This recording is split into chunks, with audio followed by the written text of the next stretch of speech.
В Республике Коми продлили ограничения по культурно-массовым, зрелищным, спортивным мероприятиям до 30 июля 2021 года.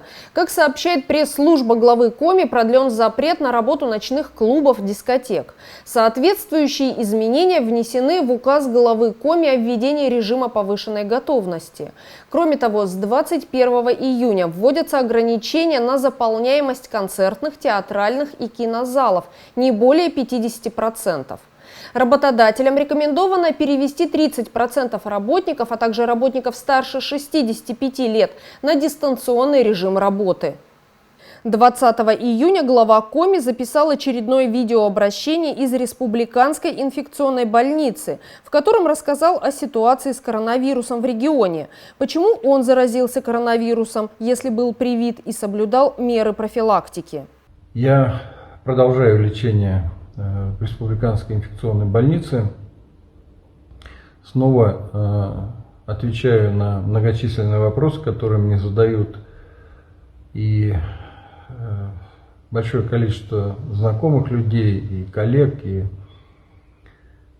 просто людей, которые снова и снова спрашивают: как же ты заболел, если ты и прививался, и всегда носил меры профилактики, маску, обрабатывал руки. Я постоянно, коллеги, отвечаю вам, уважаемые жители республики, отвечаю вам, что это очень нелинейная инфекция, очень сложная, пока еще плохо изученная. И единственное, что точно совершенно можно сделать, какой вывод, это вывод в том, что, безусловно, человек привитой, он переносит даже повторное заболевание легче и без тяжелых последствий. Это совершенно точно.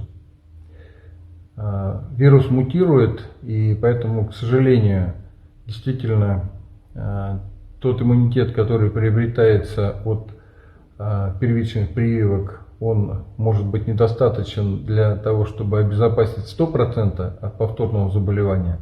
Но, повторяю, это повторное заболевание будет совершенно точно протекать более легко. По прививкам. Все-таки я снова напоминаю о том, что мы полностью в республике обеспечены всеми тремя видами вакцин. Это известный всем спутник Ви, это Эпивак Корона и Ковивак. То есть все три вакцины у нас в наличии, они абсолютно эффективны, безопасны. Какую из вакцин выбрать, это вам посоветует доктор.